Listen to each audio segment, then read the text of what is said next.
Someone asked on one of my videos, so when do you titrate down and come off of a GLP-1? Well, let's talk about it. The key thing that I want to accomplish with this video is to help you set realistic expectations. So I think that there's a lot of different people doing a lot of different things, and there's a lot of moving parts. But we need to really sit down and evaluate each person as an individual to see if coming off of a GLP-1 is even a good fit for them to begin with. So if you're new here, my name's Allie. I'm on a fantabulous weight loss quest, and hopefully you'll subscribe, come along for the ride, because I put out a new video every day. And if you haven't seen the videos that I did where I interviewed a bunch of people who came off of a GLP-1 and they were able to maintain their weight loss, make sure you go check that out, because I really go in depth talking about everything that these people did, whether or not they were, type 2 diabetic or not, what their starting weights were, right? I kind of go over everything to give you a well-rounded picture.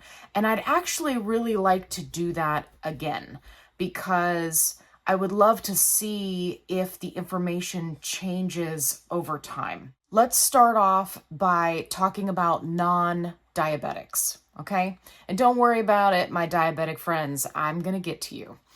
So if you are not diabetic, if you are not pre-diabetic, then this situation may apply to you. Now, please keep in mind, I ain't a doctor, okay?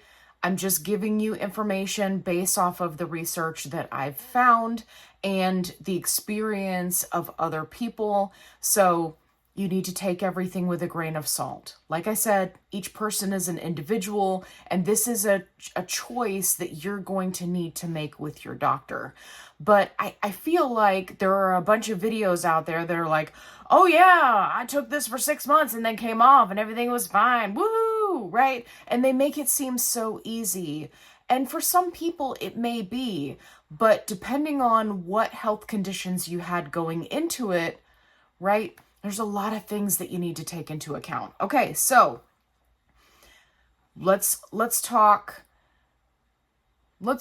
off with PCOS. How about that? So if you are utilizing a GLP-1 to treat your PCOS and or the disease of obesity, it's going to be hit or miss if you're going to be able to come off of a GLP-1. For many people, I have seen that they, lose the weight, they stay in maintenance for an extended period of time, anywhere from 6 months to a year. They slowly titrate off, and then usually when it comes to specifically PCOS, they transition to doing metformin. Now, if you're not familiar with metformin, it can be a real kicker. It's got quite a few side effects that are not any fun. If you've never taken it, you'll want to talk to your doctor about that being an option. So there are some people who are then able to do that. The key things that you want to remember is after you lose the weight, you need to give your body time to adjust to your new set point. What is a set point? So a set point is kind of like where your body feels comfortable. It wants you to stay at that weight, right? And it will fight you if you try to lose weight past that point. And we don't have any real data on how to figure out when you hit your set point, right? Like it's just kind of something that we know takes time. So that's why you'll see a lot of people that continue in maintenance for anywhere from 6 months to at least a year, if not longer, after they've reached their goal weight. It's because they're trying to achieve that new set point. The other thing that you need to keep in mind with all of these variations is if at any point you see that number on the scale starting to go back up significantly, meaning more than 10 pounds, then you need to start watching it and you need to be ready to get back on a GLP-1. Now, if you're somebody who utilizes a telehealth company and a compound pharmacy, this is going to be a lot easier to do, especially if you've already established yourself with a company. If you haven't and you're looking for a good option, I have one linked in the description box below. And you want to make sure that if you're going to come off of your GLP-1, that you're going to have access to it if you need it again, right?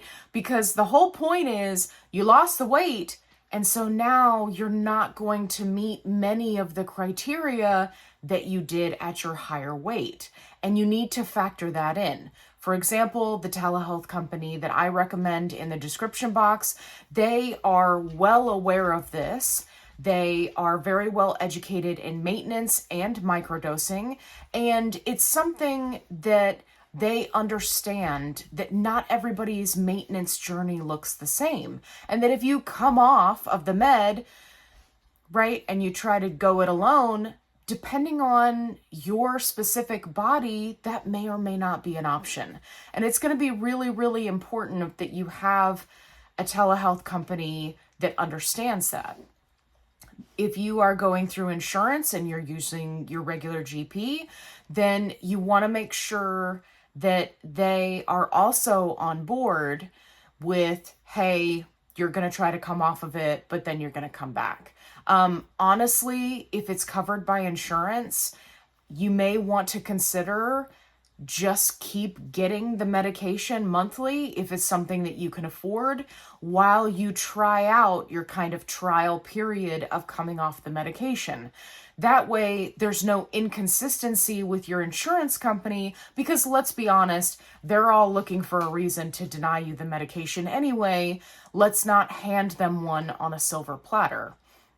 And then, right, if you decide, okay, I definitely don't need it, you can go from there. If you are an individual who is coming to a GLP-1 because you've had a change in hormones, right? So for example, the ladies who have, had multiple children and they find that their bodies just don't function the same anymore, or maybe the older crowd who may have seen a drop off in various hormones, right?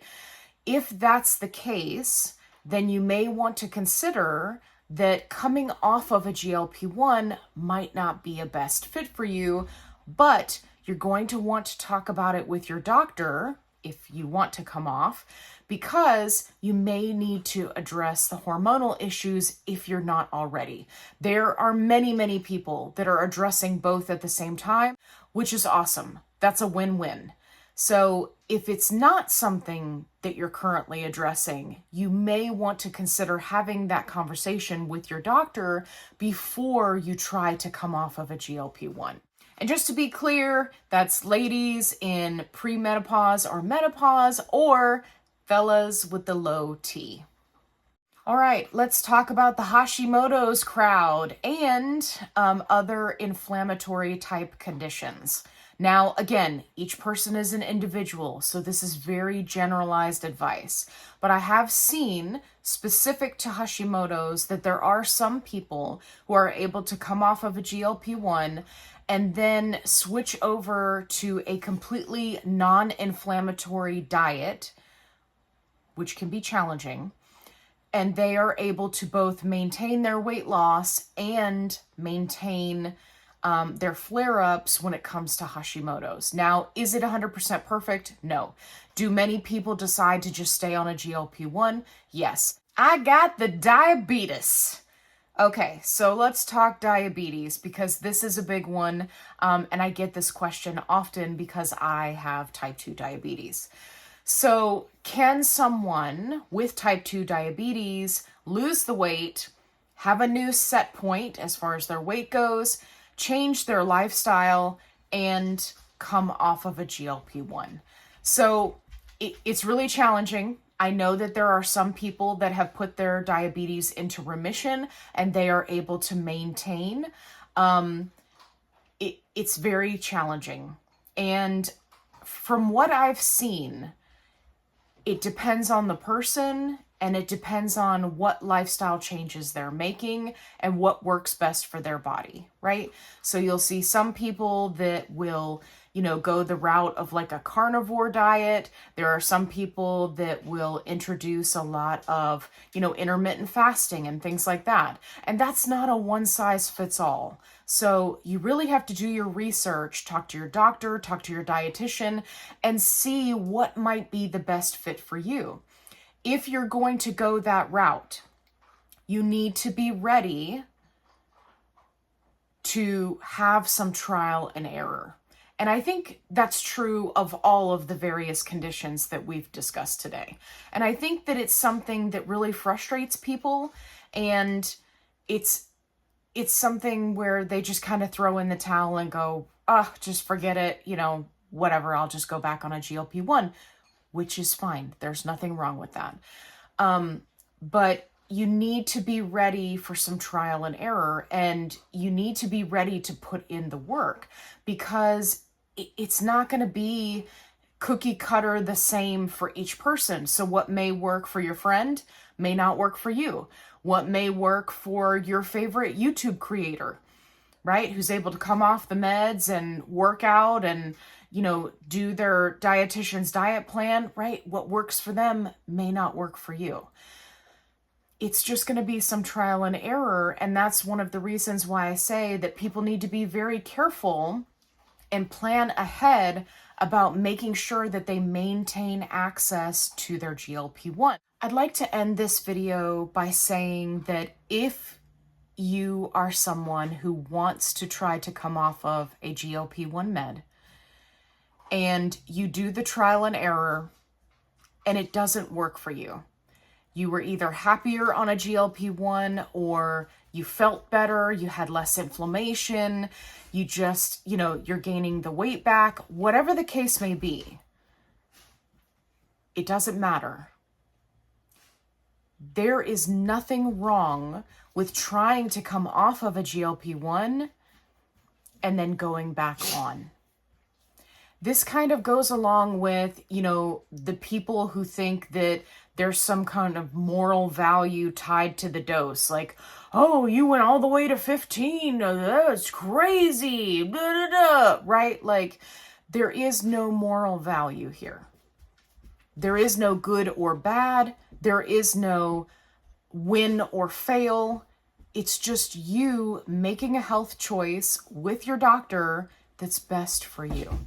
So if you want to give it a try, I highly recommend that you set realistic expectations and go into it understanding that you may not be somebody who can come off of a GLP-1, and it may be a lifelong medication for you, and that's okay.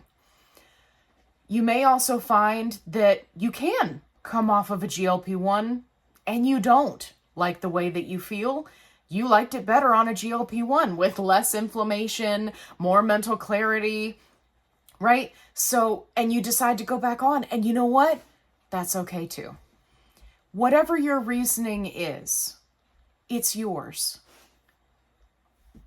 And it's a good reason. You have a good reason for wanting to try to come off of a GLP-1. You have a good reason for deciding to go back on a GLP-1. You are trying to better yourself and your health for yourself, for your friends, for your family, and all of those things are good things. So I encourage you, again, set realistic expectations, go into it with your eyes wide open, have a real conversation with your doctor about what to expect, and make sure that you are maintaining that access to your GLP-1 so that you don't come off of it and then find that you no longer have access or that you have to duke it out with your insurance company, because let's be for real, nobody wants to deal with that. I hope you've enjoyed this video. If you did, give me a thumbs up. If you haven't already, subscribe. I'd love to have you along for the ride. If you are new to a GLP-1, make sure you check out my newbies playlist where I answer all of the questions that you could possibly think of. If you would like to join us live, I go live weekly and I help you work through your GLP-1 quest so that you can reach your goals. And we have a lot of fun. If you haven't seen one of my lives, definitely go check out the live playlist. And as always, be kind, rewind. You